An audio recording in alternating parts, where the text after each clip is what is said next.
Well, a very, very warm welcome. Hi, my name is Cassim, and welcome to this very, very special show. And I've entitled this special show today,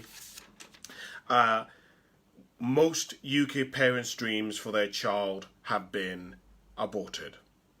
I firstly want to start off by sending my greatest gratitude. I want to thank you so much for taking the time to listen to me. I want to take a moment to just really show my appreciation and my gratitude to you. I don't know what you're doing at the moment. Obviously, I'm recording this on a Saturday. You may be busy with your family. You may be seeing people. You may be on the bus on the way home.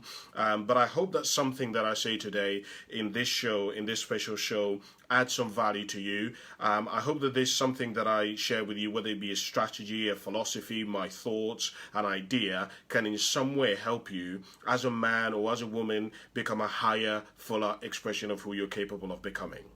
So truly, thank you so much for watching. A couple of other housekeeping things. By the way, if I say something today that you like, you're more than welcome to share this with people who you think it'll be useful for. You're more than welcome to like. You're more than welcome to comment. You guys know all the usual stuff that you can do, so don't be shy. And I would ask you as well, if you like this kind of stuff, jump on my YouTube channel, Cassimotive, and subscribe to it, because that's where I put most of my content. So truly, thank you so much, and I hope you enjoy today's show. So, I want to begin off by explaining to you why it is that I wanted to do this special show. Yesterday, many of you will know, I used to work in the cooperative, and yesterday was my last day working in the cooperative, and I have basically, because I was working there 6 days a week, I would usually see regular customers. So people who would come in virtually every single day, to the degree that I would know what time they're coming in, exactly what products they buy, what cigarettes, what alcohol, what butter, because they come in every single day at the same time and they buy the same things. And yesterday on my last day, I had a customer come in. And he came in twice. The first time he came in to the shop, he came in at about 1:30, and he bought some beers, and he bought some cigarettes, and he bought a scratch card. Normal things that he always buys on a Friday. He left. He said, "Thank you so much for your work. Thank you so much for all your service." Blah blah blah, and off he went. Now he then came back at about 6 o'clock. And he bought 2 bottles of Prosecco. And he looked at me, as I was serving him, he looked at me as if I was judging him. Because what he then said was, "Hold on a minute, Cassim, these bottles are not for me. I know I came in earlier on and bought alcohol, but these bottles are not actually for me. These bottles are for my next door neighbour's kid." Because my next door neighbour's kids, they've just graduated, but unfortunately we can't go and see them because, as you know, my wife's father is critically ill, and so we've had to isolate ourselves, and my wife's had to isolate herself, so we cannot actually get in contact with other people because of her father being so ill and has had loads of physical problems. So that really triggered me, and I thought, wow, okay, well, obviously I know many of you will have brothers and sisters and cousins and friends of yours who have children who've just graduated from school, who've just obviously done their GCSEs, they've just done their SATs, their A-levels, and they've just graduated. And many of you will know that a lot of people in the UK do not have fathers. Right? If you look at the data and you look at the statistics speak for themselves. I don't say most, a huge proportion of men in the UK, or young men, have grown up in a household with no father. And so what I wanted to do is, I wanted to kind of come in from the perspective of a neighbour. So the way that I thought about it was, imagine that I have a neighbour of mine, and my neighbour's brought up her son by herself as a single mother, and she'd come over to me and said, "Cassim, you know, you've been studying successful people for the last 6 years. You've been studying life, and you've spoken to loads of successful people, and you've been studying happiness and joy and living in a positive state and ideologies and philosophies. Would you mind having a chat with my son who's just left uh, school, about what you would advice you would give him about life, about success, about motivation, about drive, about succeeding at life. And so that is essentially what I wanted to do today. I wanted to kind of be an uncle, be a neighbor who would share with you some of the things that I've basically thought about and that I've observed about the school leavers, and what advice I would give somebody if my next door neighbor came to me and said to me, Cassim, can you have a chat with my son? I'm a single parent and he has no father figure in his life. I'd love for you to just have a few words with him about life and what he should do as his next direction. So that's what I wanted to share with you today. I hope, as I said at the beginning, that it adds some value to your life. I hope that it can be useful for you and you can use some strategies and some tactics and some ideas that can hopefully point you in the right direction so that you can become a higher, fuller expression of yourself. So these are all ideas and things that I've been thinking about. They're going to be no particular order. I'm just going to share with you what I was thinking about if I was speaking to somebody who'd left school. And the first thing that I want to talk about is I want to talk about the fact that the first thing that I would share with anybody who's leaving school at the moment is I would get them to save 3 months worth of what I call an emergency fund.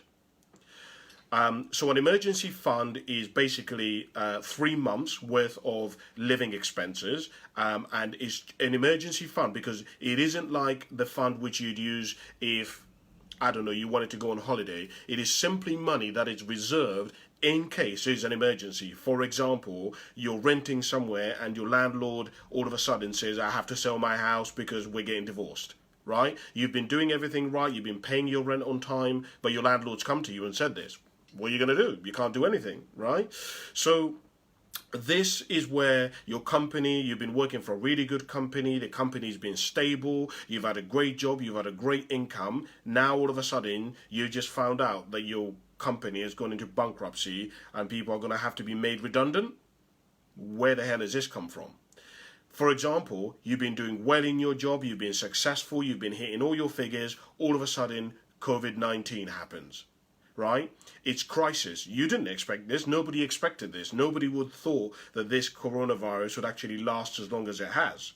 And so that's what the emergency fund is for. So the first thing that I would share with anyone who's leaving school at the moment is, and even for parents, is I would encourage you to get your children to save 3 months worth of an emergency fund. But there's an actually higher reason as to why I suggest this. Through my research, I have found that probably today in 2020, the single number one thing that stops men from achieving their potential, from realizing their dreams, from actually becoming who they're capable of, which ultimately then leads to so many of the mental problems that a lot of men are experiencing today, a lack of confidence, a lack of self-esteem, a lack of sort of discipline. Many of those things come from one area, which is a lot of men feel that we have to basically always have a job. It is so, in other words, the number one thing that stops men from really reaching their potential is that men have to feel like we have to have a job, we have to provide, we have to make money. Which is true. You do have to have a job, you do have to make money, you do have to pay the bills. But this trap of having to pay the bills traps men so much that most men don't even think that. Let me put it another way. One of the biggest complaints that I get from men today is I hear, Cassim, the reason why I can't follow my dreams is because I'm tired. Cassim, I'm tired. By the time I've gone to work and I've come home and you're talking to me about reading books and getting motivation and doing research, Cassim, I'm tired. I just want to take a break and just relax. Part of the reason why men are tired is because they're depleted. They're doing something which doesn't fulfill them, and on top of this, they're having to juggle with the mental health, trying to find a girl, trying to date, trying to deal with Instagram, trying to deal with Facebook. There is so much pressure for men today. It is absolutely unreal. So I would suggest to you that if you can find a way, which is one of the ways that I say to do this, if you can find a way to basically eradicate the fear of losing your job out of your system, you will then have the freedom to be able to pursue your dreams. Your child, your son, your brother, your uncle, your best friend will have a lot more leeway to invest in stuff, to follow opportunities, to take a sort of a hunch or a risk on something. And one of the ways and strategies that I would suggest to you is have 3 months worth of savings. There is a relief and a weight which is lifted off your shoulders when you know you have like £4,000 sat there in case something goes wrong. The reason why I can be so bold and I can leave any job and I can follow my dreams is because I know I have money there where if something were to happen for 4 months, I know I will be okay. And if I live in the UK and in England, something major would have to happen that I would not be able to find a job. Something, I mean, Jesus Christ. Because for me, I'm willing, and I'm going to talk a little bit more about this later on, but I'm willing to become a cleaner. I work in McDonald's, I'll do Deliveroo, I'll work in Tesco's, I'll do anything, right? So what I would suggest to you as a first thing that I would speak to anybody as a neighbor and as a guy who's just leaving school is the significance and the importance of having 3 months worth of savings, an emergency fund. If you can do that, the weight that it will lift off your shoulders will be unreal. Get 3 months worth of savings. And let me just add one further thing on this. One of the things, the characteristics or traits that I have found among successful people is that successful people, the first thing that they're primarily known for is their unbelievable work ethic. So if I was leaving school and I wanted to basically teach my child or suggest to somebody that they need to develop work ethic, I would get them straight out of the gun. So if you may have to work in Tesco's or you may have to do Deliveroo, it's going to be horrible, it's going to be shit, you're not going to like it, you may have to work really awkward hours, but it will develop a strength, it will develop perseverance, it will develop what a lot of people in their books call grit. And so for many of you who are listening to this, this may apply to you. You may have a full-time job at the moment, but you don't have 3 months worth of savings. So you may have to work in the evenings as a pizza delivery driver. You may have to go to your full-time job and then do Deliveroo, whatever it may be. And it's not nice and it's horrible, but I'll tell you what, it will make you stronger. And in 3-4 months, when you've saved £1,000, my God, the relief that you will have on your life will be unbearable. So that's the first thing I was thinking about. Second thing that I was thinking about that I would share is I would suggest to anybody who's a school leaver to study one area and become world class at it. So when I was working at Co-op, a girl was asking me for some advice. She was like, oh, Cassim, her name was Neve, and Neve was like, Cassim, you do all this kind of motivational stuff and you study all these people. I'm lacking drive. I'm lacking a sense of, I'm not really too sure what it is that I want to do. Sometimes I get bored, and when I get home, I don't know what it is that I should be doing. And when I get home, I kind of just watch TV, and my life is the same every single day. There is no spark. There is no energy. There is no vibrancy in my life. How can I get that? And I said to her, what is your mastermind subject? I explained to her and I asked her, have you ever watched the program, I think is on the BBC or Channel 4, called Mastermind? And she goes, yeah, I think I have. So for those of you who are not familiar with this, there's a program on Channel 4 or the BBC called Mastermind. And essentially what the show entails is a normal person like me and you go on the show, And we basically have to answer a series of questions in one specific area. So that may be cooking, it may be towels, it may be art, it could be rap, it could be phones, it could be Lucozades, it could be shoes, whatever it is. It's just you basically know one area really, really, really, really well, and ultimately the person who answers the most answers correctly wins the show. And I said to her, "What is your subject?" And she was like, "I don't know, Cassim, actually." And this is what I explained to her. I explained to her, your life is boring at the moment because when you get home, there is nothing for you to research. There is nothing for you to pour yourself into and for you to be really curious about. And so I said to her, what does your I said to her, because I know a lot of people don't know the answer to this question. So I said to her, with your boyfriend, what area does your boyfriend not want to get into an argument with you on?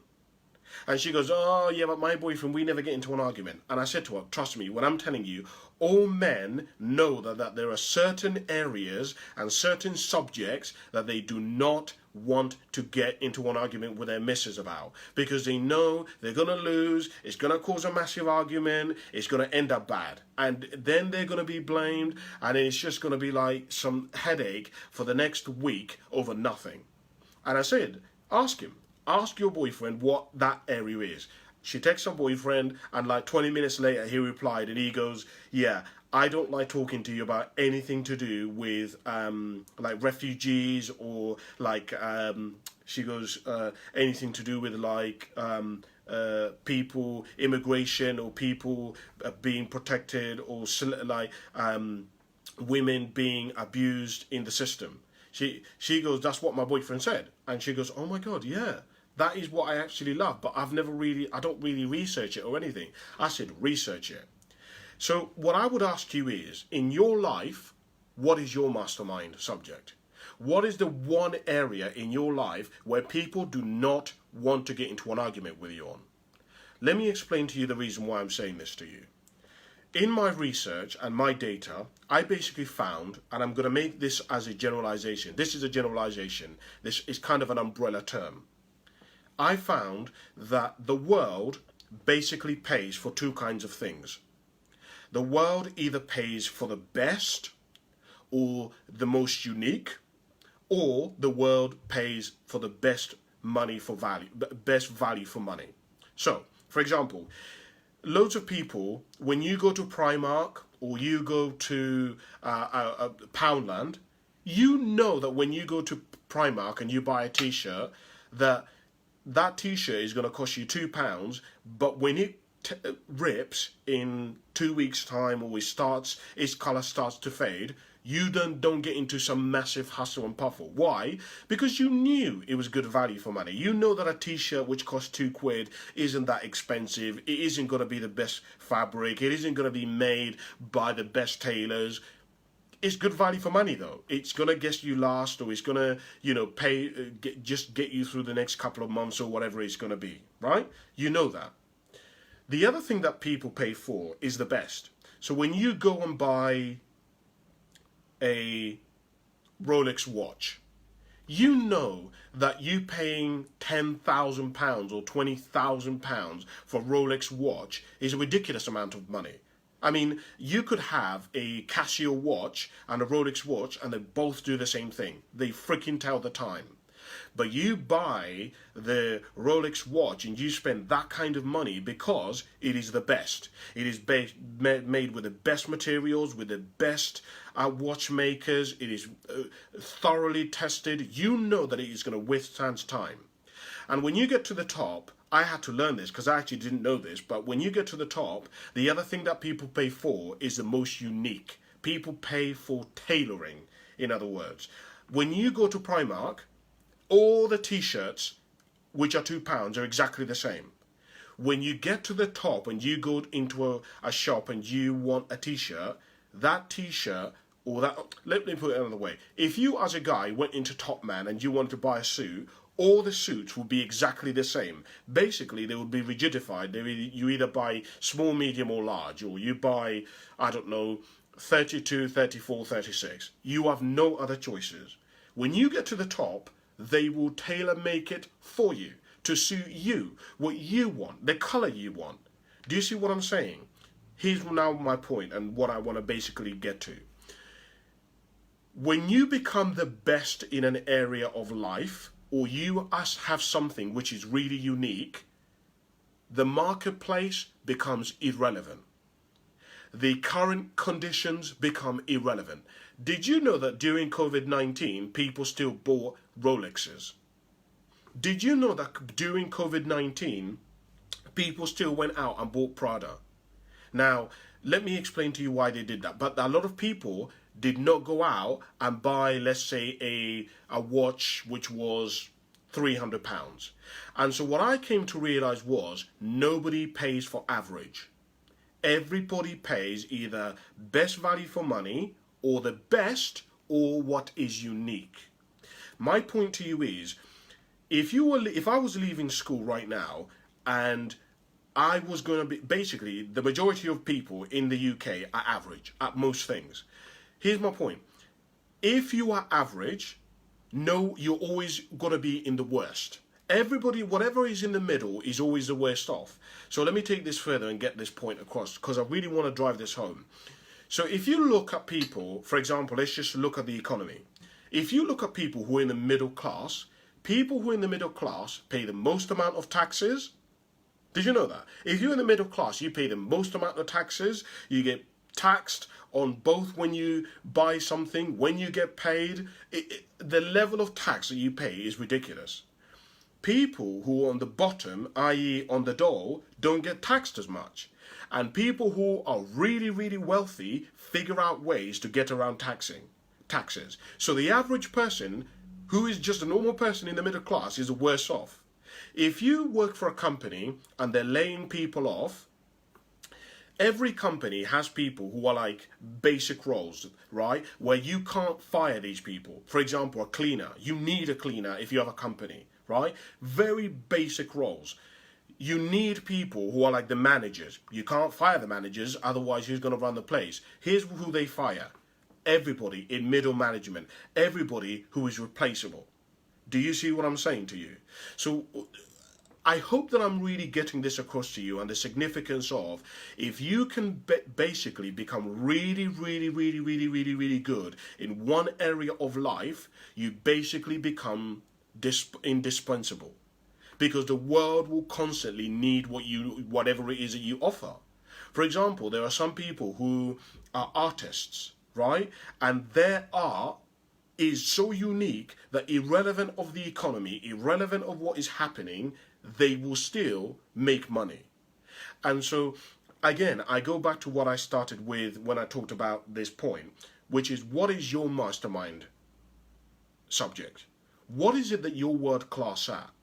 Because today we live in a world where most people are average at everything. No one is exceptional. No one is the best at anything. For me, and this is now getting down to the practical stuff, what I suggest to people that they do is that I suggest to people that you basically, every single week, buy one book, choose any area, it doesn't matter. My personal reference and what I did was I chose something that I was interested in. So what I would suggest to you is choose any area that you're interested in, and every single week read one book on it. That's it. If you read one book in any specific area, within 5 years, you will be among the top 5% experts in the world in that area. Up to you, but that's the kind of advice that I would give people. And all of a sudden, without me getting too much into this, because I've lingered too much on the subject, but it's so important, loads of other things begin to happen when you start becoming competent. When you start becoming competent, people start to look for you for advice. When you start becoming competent, people start respecting you. When people start respecting you, people start asking for your advice. People start needing your services. When that happens, self-esteem begins to rise. When self-esteem begins to rise, you start taking bigger opportunities. The bigger the opportunities you take, the more stuff starts working out. The more stuff starts working out, the more success that you have. The more success that you have, the more your confidence builds. The more your confidence builds, the more you build credibility. The more credibility you build, the more people start trusting you and seeking you. Do you see where I'm going with this? So many things begin to happen when you become competent in an area of life. So that's the next thing that I would share with you. The other thing that I was thinking about, which is something that I thought was interesting, is the world is now looking for people who are innovative and not who are controllable.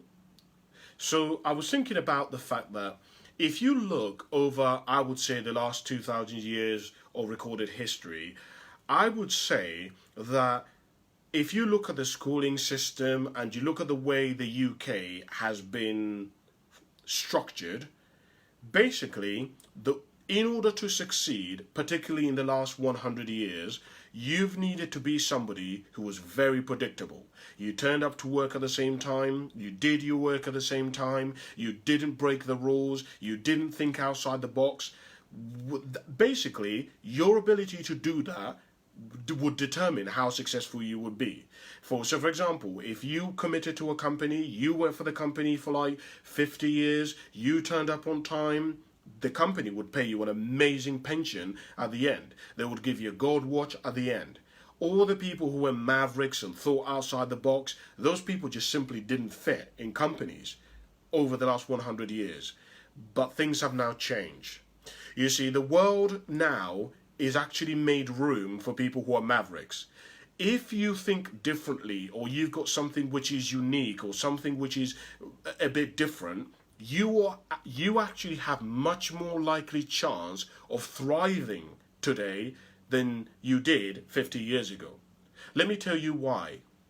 And I'm going to talk a little bit more about this in a moment. But the new generation, people who are school leavers now, a lot of us forget they've grown up in the era of change.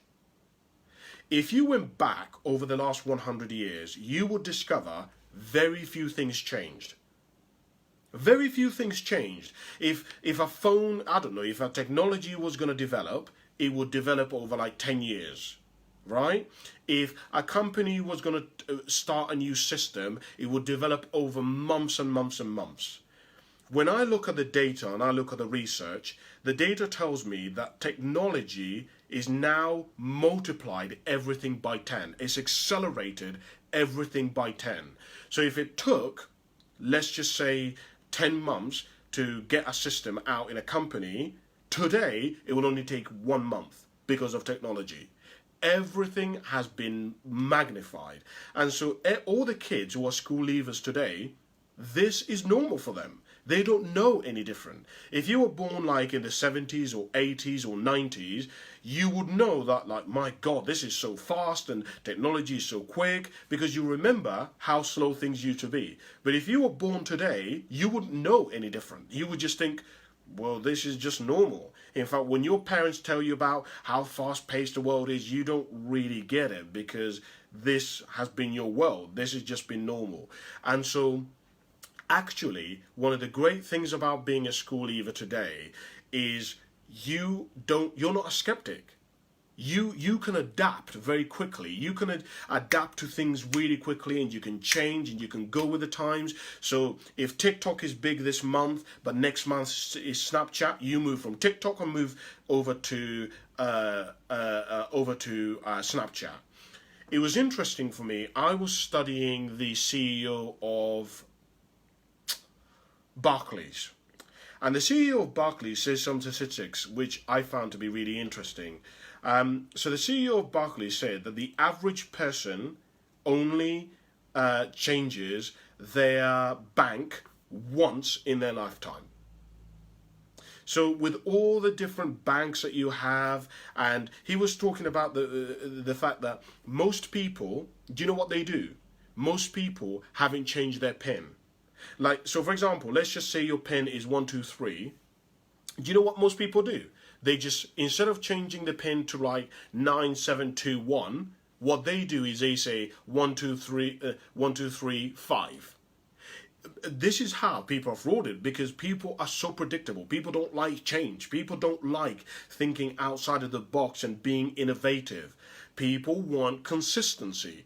And what I'm saying to you is, this new generation, the ability to be innovative, the ability to be unpredictable is actually what is going to help you succeed today. People don't want predictable anymore. People don't want to stay with a company for ages. I was looking at data of how long the average employee now works for a company.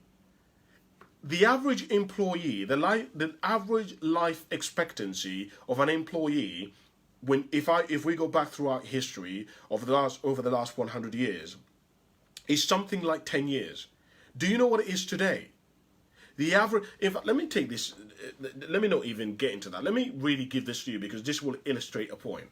So the average amount of times that somebody changed their job over the last 100 years was on average 4 times. Today, the average person will change their job over 20 times in their lifetime. That kind of gives you an indication as to how much this new generation don't care about sticking to stuff. They want to change. They will move with whatever is current. They will move with whatever is the thing that is most relevant, which is one of the greatest things. But I actually want to really drill down into it and say to them, you really, and I'm going to get into this in a little bit, but it's good to change, but it's also good to stay grounded. But I really want to drive it home that your ability to change, to move, to adapt is actually what is going to allow you to be able to succeed in this new era leading up to 2080. On that point, one of the things that I wanted to add is, if I was a parent, or if I was talking to my little brothers and sisters, one of the things that and it's actually one of my life's mission that I want to really get across to people, is you want to get out of the mentality of being and thinking like an employee. And you want to begin to get into the mentality of thinking like an employer. Let me repeat that, because that's really important. So one of the things that I would recommend to you is, if you're leaving school today, is you want to start thinking like an employer instead of an employee. Most people, again, I'm generalizing. If we go out throughout history, most people have been conditioned and they've been trained, and the tradition and their heritage has been that the moment that they leave school, they go and find employment. No. I encourage you to actually wrap that around and change it to what the Chinese teach. The Chinese teach that the moment you leave school, your job is to go and find a business. Your job is to go and build a business. It is no. Let me ask you this question, and I ask people this question all the time because I think people find it interesting. Let me ask you this question. Have you ever gone anywhere where you've met someone from China, or someone who's lived in China for a prolonged amount of time, who works for a company as an employee and is not at the top of that company, either the owner, the managing director, a director? Have you ever seen anybody? Because I can tell you, I spend a considerable amount of my time around some of the top leaders in different arenas, interviewing them, speaking to them, studying them. And I'm telling you, very rarely do I ever find Chinese people in any level below management. They just aren't. And if I find them, usually they're doing that job because it's fueling them doing a business. That is the mentality that I would encourage you to get into. Start thinking like Chinese people. Chinese people do not want to be employed. They want to be the employer. And as a result, when you start thinking as an employer versus an employee, you're going to develop something which I believe is one of the number one skill to master in the 21st century. The number one skill to master in the 21st century, in my opinion, is leadership. Leadership is the ability to actually overcome whatever problem is in front of you. Leadership is influence. Leadership is the ability to basically envision something, see a better future, and say that I'm going to need to get this person, and I'm going to need to acquire this, and I'm going to need to learn this in order to actually manifest that vision. That is what leadership is. Most of the world at the moment is occupied and is being driven by problems. Every single day there is so much crisis happening in the world. Crisis is a situation that happens which is outside of your control. The late Peter Drucker said that we live in the era of the 3 C's, which are accelerated change, overwhelming complexity, and tremendous competition. Meaning, today the world is accelerating, the world is changing constantly, and we play now a global game. So if a job is posted here in the UK, in your town, the job, anyone from India, anyone from Germany, anyone from France can apply for the same job that you have also can apply for. Why? Because the world now is a global game.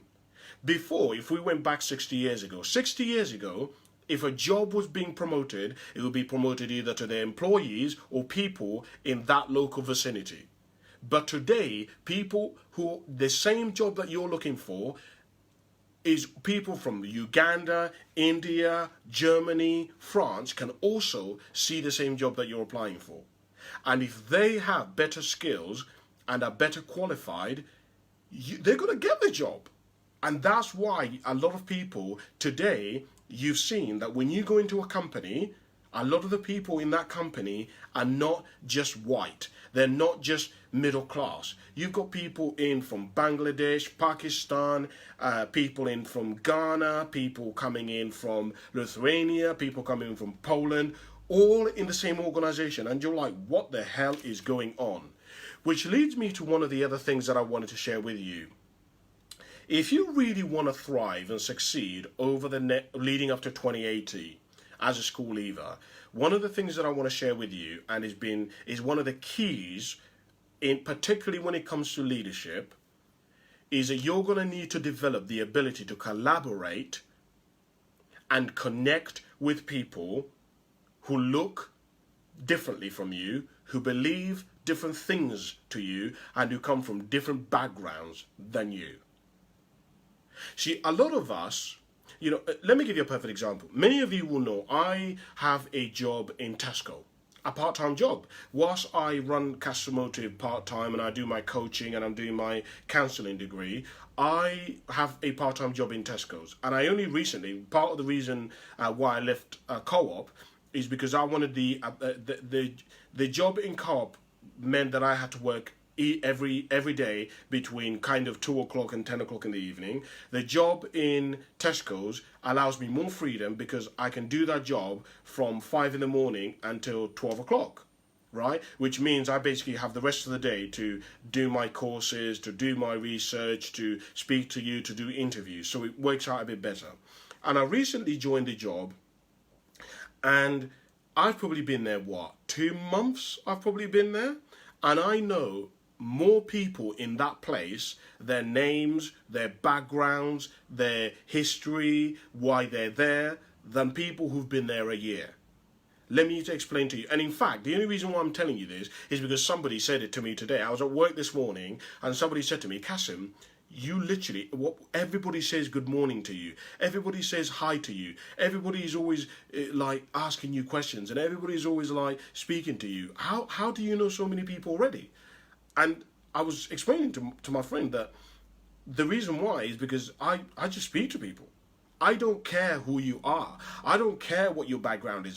I'm just interested. Like, I was speaking to this girl called Barocca, and she's from Hungary. And I was asking her, Barocca, what is what is a typical Hungarian dish? Because I wanted to understand what is her world. I asked Barocca, what food do you usually eat when you go home? And she was explaining to me about all these different foods, and I was so fascinated by because I'd never heard about any of this food, right? there's people there who are Nepalese who I work with, and they were teaching me about momo. They were teaching me about their curries that they cook, and I was so fascinated by the whole thing. And I know more about them than most people who've worked there. And that allows me to be able to collaborate more with those people than other people are able to do. So let me give you a perfect example. I think it was like last week or the week before. I was the last person to be picking, because my job is a picker. So when you order your food online, my job is to go out through Tesco's and go and find your products for you. And I was the last person to pick the products, to pick a tray in the day. And you couldn't believe this. Usually when people have finished their shift, they're like, right, that's it, I'm going home, bye-bye, see you later. But two people came up to me and they were like, Cass, let us help you. Let us help you so that you can do it quicker. You tell us the products that we need to do and we'll go and find them with you. Do you see what I mean? But nobody does that for people, because everyone, the moment that they finish, they wanted to go. So do you see what I'm saying to you? That ability to be able to connect with people who are from Nepal, people who are from Bangladesh, people who are from India, people who are from Lithuania, people who are from Poland, the ability to do that is going to help you so much to be able to connect with people. Like, for example, this morning I was speaking to a woman called Justina. Justina, she caught me off guard this morning, because I've noticed that Justina, every single day, she basically is responsible for bread. And every day she comes in between 8 o'clock and 12 o'clock, and she does the bread and she refills it, etc., etc. And today, I noticed her come in at 6. So I said, Justina, why are you in at 6 o'clock today? And she said, oh, Cass, you've noticed that I'm in earlier today. Yes, actually, last week I had to leave a little bit early because I needed to look after my son. And that's why today I've had to come in and make it up. But I'm glad you noticed. Do you see what I mean? And so we just had this little conversation, and then I started asking her about her son, and she's a single mum, and anyway, and she was telling me about her grandmother looks after her son in the mornings, and etc., etc. And it was such an interesting conversation. Now I know more about her. But what I'm saying to you is, if you really want to connect and you really want to do great things in life today, you've really got to develop the ability to connect with people who think differently from you, who eat differently from you.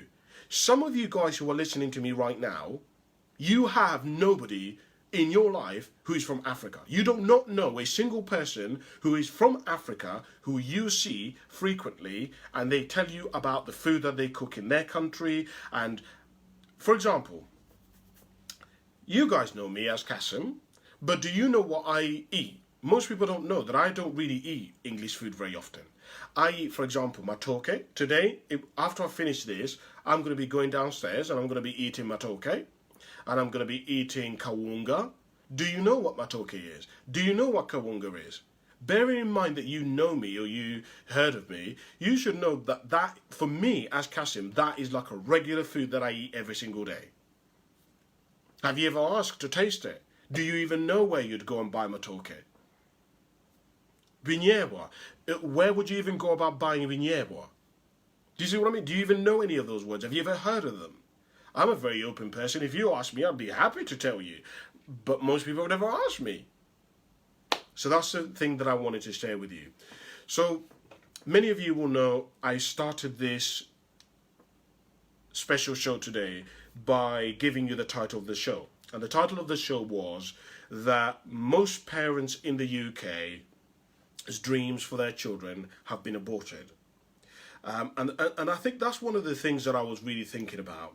You know, I've been very honoured to be able to have spoken to thousands of parents now, literally thousands of parents, and people who have children, people who've been have grandchildren, and so I've been able to listen to people and listen to what they talk about and listen to their problems and listen to some of the obstacles that they face, and I've studied them, and I've read child development books, and I've read books on how to help your child sleep and how to deal with tantrums, because I've been fascinated by the subject. And one of the things that I very quickly began to realize is that every parent has a dream for their child. a future, they envision a future for their child. It may be, I want my child to be a footballer, I want my child to go to school, I want my child to go to university, I want my child to be confident, I want my child not to grow up in poverty like I did. But essentially, every parent seems to have some kind of dream for their child.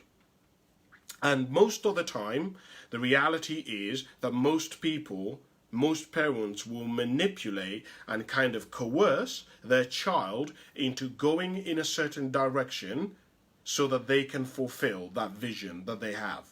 So, for example, I couldn't believe it when I was studying one therapist. There was a woman called Dr. Shefali, and she was fascinating for me. She wrote a book called Conscious Parenting.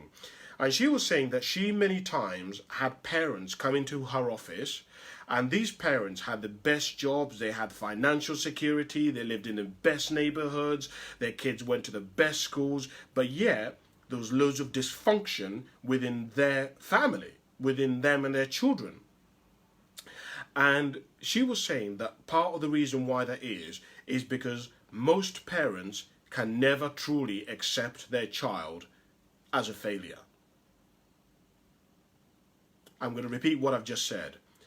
She said that she literally has been a family therapist for years. I think it's like 30 years or something. Literally has loads of parents come into our office every single week. Not thousands, but loads of parents come into her clinic every single week, and she's dealing with parents and their issues and their children. And she said that one of the biggest obstacles that she faces, and the reason why there is so much dysfunction in families, is because most parents can never truly accept their child as a failure. They can never accept their child for anything less than what they've envisioned for them. So if a parent expected their child to go to university because they did not go to university, right, and they never had an opportunity to go to uni, and now they've done everything possible to ensure their child goes to university, if their child says that they don't want to go to university, in their eyes, their child is a failure, which means they will manipulate the child in any way that they can to get the child to go to university. Even if the child doesn't want to go to university, even if the child's like, I'm not sure what I want to do, they will say to the child, well, just enroll in university and go and do it. Instead of asking the child, well, what are you curious about? What kind of direction would you like to go in? Instead of basically coaching and going alongside their child, they will coerce and manipulate the child to basically fitting within the vision that they have. And one of the things that I've come to realize about COVID-19 is that this COVID-19 has disrupted so many parents' dreams for their child. And I'm scared and I'm very apprehensive, and I'm kind of curious to see what's going to happen, because I'm wondering, are a lot of parents now going to all of a sudden start living from a place of fear? They're going to start telling their child to do really weird things and take security this, and don't take any risks this, and don't follow your dreams this, and don't do that, and don't try to set your own business up, and don't do that, because they're so preoccupied with kind of having to recover and get back their child back on the dream that they had for them. When in reality, the world is now changed. The world has changed. The world has developed. And the children today who are school leavers have the ability to now follow their dreams. You know, one of the things that I wrote down in preparation to this is I wrote down that that a lot of children, school leavers, are going to have to bury their family and friends' advice and look elsewhere for strategies. Meaning that a lot of people today, we're all in the same position. Your parents are in exactly the same position as you are, because they don't know what is happening with the coronavirus. They don't know what is going to happen in the next 6 months. Nor do you. Nobody today knows anything, really. There is nobody who can guarantee anything. In preparation to this, I wrote down that even your company cannot guarantee you a pension. They cannot even guarantee you unemployment, right? The government talk about guaranteeing your pension when you retire. There is no guarantee, right? The government is guaranteed to protect you. There is no. How can they protect you against COVID-19? They didn't even expect it. They don't have a cure. What I'm trying to suggest to you, and is a point that I want to get across to you, is some of you, you've been primarily looking for your parents and people in your family for advice. And I'm saying to you, they may not have the answers that you need in order to succeed, in order to thrive. And you may now have to start going outside of your family to people who maybe come from different countries, who have different faiths, who look differently from you, who believe differently from you, to get some of the answers that you need.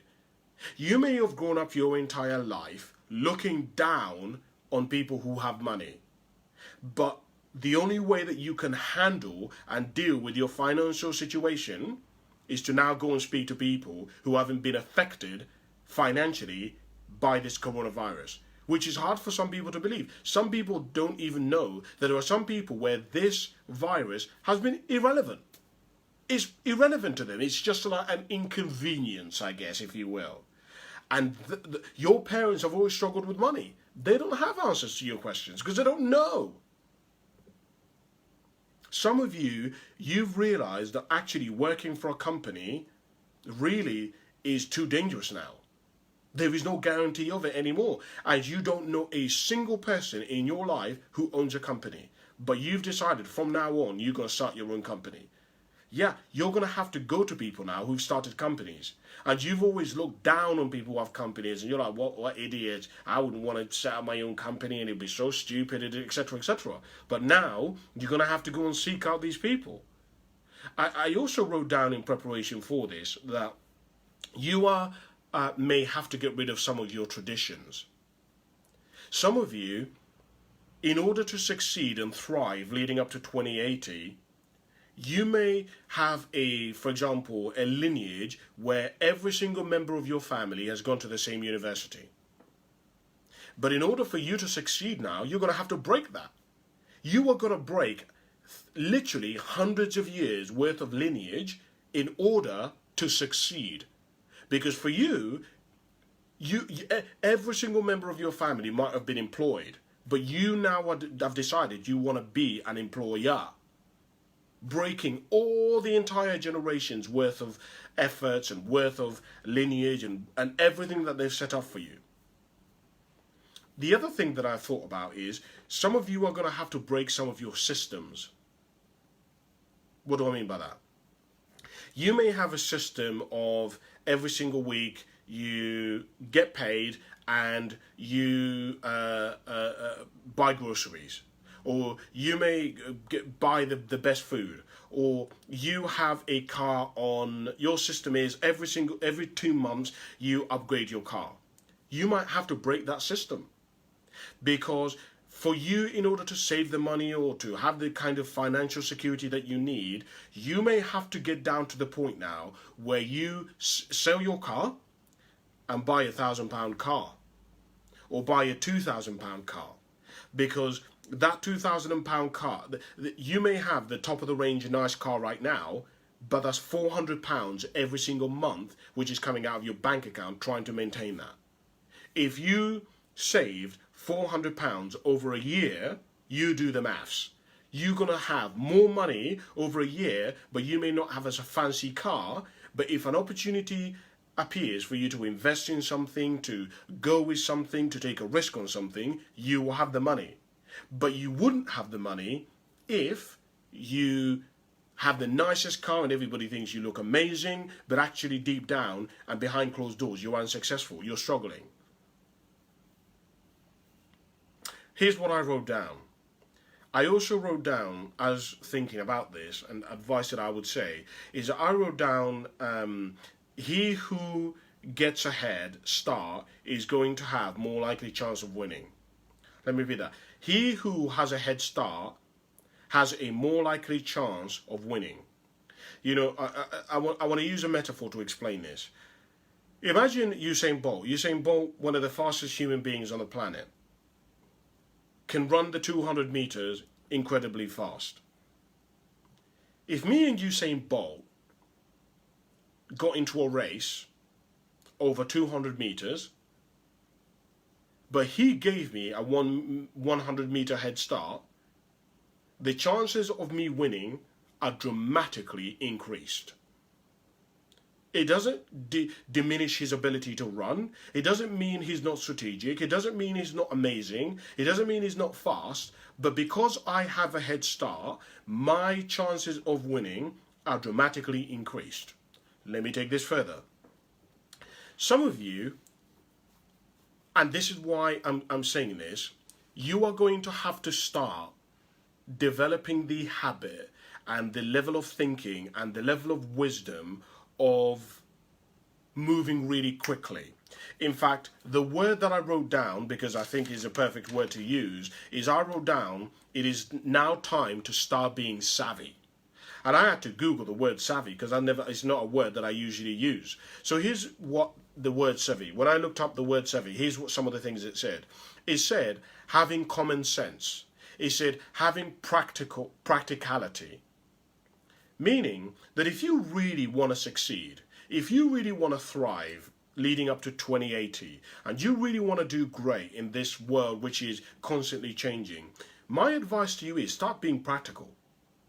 Start being savvy. Start thinking outside of the box, right?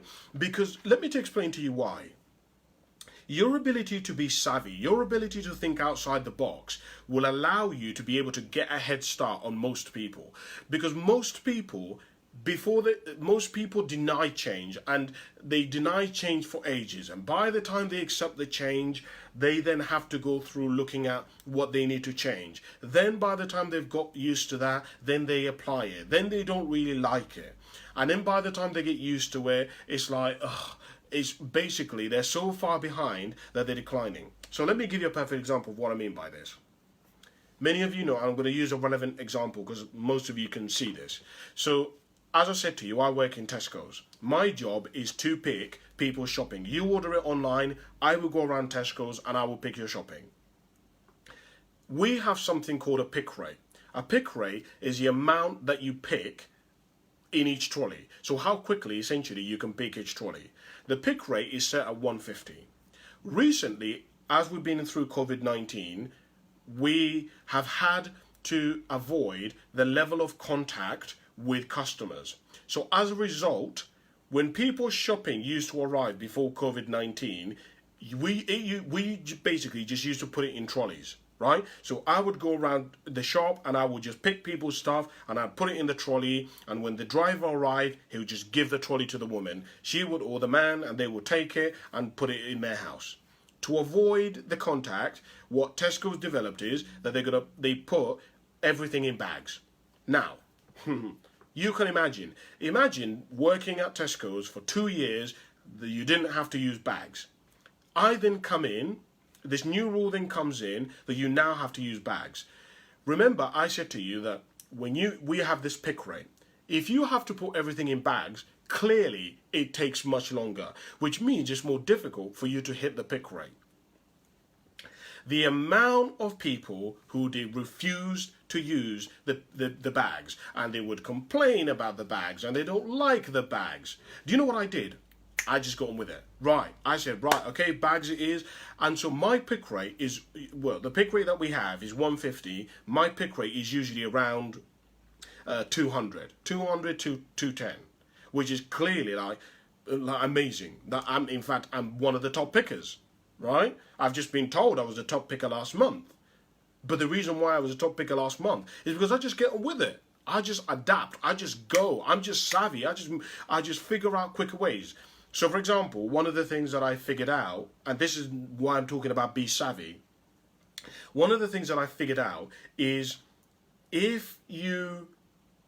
so in Tesco's there are aisles.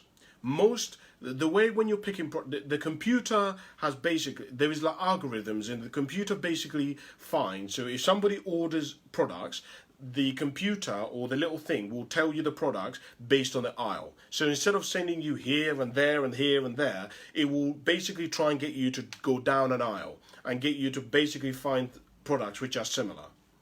And what I figured was, if I pick all the products and I put them inside the trolley and I get to the end of the aisle and I put them in the trolley, it actually makes me do it faster.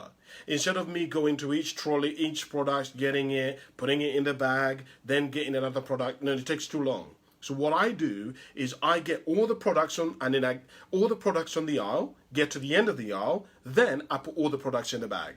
Do you see what I'm saying? That is what I'm talking about when I talk about being savvy. Let me take this further.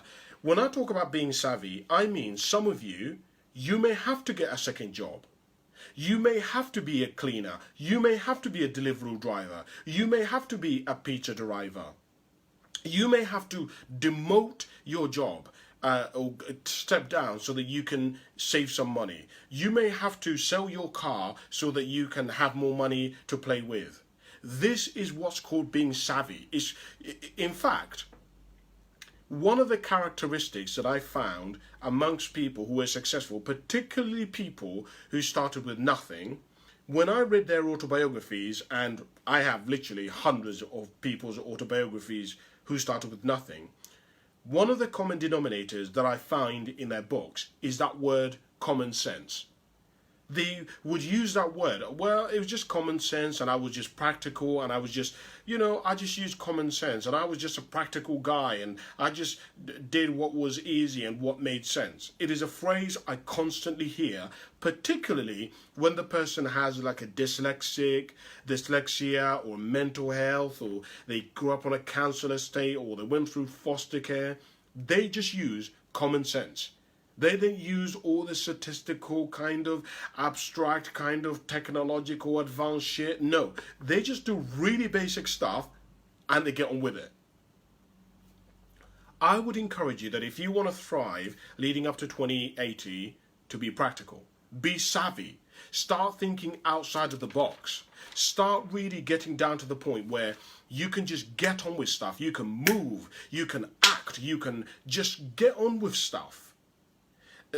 Here's what I would suggest to you do, because this is how I basically developed this, because I was the same as everybody else. The way I developed this is I did something which was probably the most difficult thing I've ever done. I stopped complaining. I actually annoy people. Do you know why I annoy people? I annoy people because when people complain to me, I say nothing. It irritates people when people want to complain about something. People are so used to complaining and moaning about everything that when you don't moan, it actually agitates them because they want everybody to be convoluted in their argument and their moaning and their bitching. I would suggest to you, and this again is a suggestion, it's your life, do whatever it is that you want. Stop complaining. Try it. Try not complaining and see how difficult it is. But when you stop complaining and you get this, and it took me about a year to stop complaining. It was one of the most difficult things I've ever done. If you can get to the point where you stop complaining, basically you then activate one of the principles of success and the keys, which is taking responsibility. The moment you take responsibility, you then start asking questions like, what can I do? What other way can I go around this? If the front door is closed, then is there a back door? If the back door is closed, is there a window? If a window is closed, is there a chimney? Do you see what I mean? All you do is just you keep looking for solutions all the time. How can I do this faster? How can I be more efficient? How can I get more people to help me? Did you see what I mean? If you can begin to think in that way, it will do amazing things for you. So the key word for you that I want to relieve you with is be savvy and stop complaining. The last thing that I wanted to share with you and that I was really thinking about is that, and I talked a little bit about this in the beginning, is that I would encourage you to start thinking about building and creating instead of microwaving everything. We live in a world today where everything is instant. If you want a takeaway, it can arrive in 20 minutes on Deliveroo or Just Eat. boom, done, it's arrived. If you want a taxi, call Uber, your taxi will be there in 5 minutes, boom, done, it's there. Right? If you want to order something online, you order it, the next day it's arrived. Today you even have, on Amazon, you even have same day delivery. Everything is instantaneous, you can get it now. The issue is, you cannot build anything. If you really want a great meal, a rich meal, a wholesome meal, it takes time. There is no way. If you go to McDonald's may be brilliant and amazing, but after you've ate at McDonald's, you've ordered your Big Mac and you've had your nuggets on the side and you've had your cheeseburger on the side, large fries with a banana milkshake or whatever drink, Fanta for you, along with a sweet sour sauce, I don't know, whatever it is you've ordered, in an hour you'll be hungry again because it's not a wholesome meal. But if you have a roast, but if you have go to like a Sunday buffet, if you have like cottage pie, those meals sustain you. My final thoughts to you is, if you can begin to think long term and start building and start being a visionary, which is why I said that the number one skill of the 21st century is leadership. Because if you start studying leadership, not management, but leadership, management is part of leadership, but leadership as a wholesome topic itself, you will begin to, this is one of the principles of leadership. You will have no choice, actually, right, than to start building. Because you have to think about things like vision. Vision's the ability to see things better than they are. You will have no choice. And if you can start being like that, you then enact optimism within yourself, right? You then start thinking around stuff. Amazing things begin to happen if you can do that. And that kind of concludes what I wanted to share with you today. I don't know whether that has been useful. I don't know whether it's something that you liked. But I just wanted to share it with you because I thought many school leavers today are leaving school. Many people are leaving, got their grades recently, but they're about to embark and enter a world which is very complex, constantly changing, constantly developing, constantly being competitive. And I don't know, maybe you disagree with some of the things that I've said and you believe that actually there are better strategies.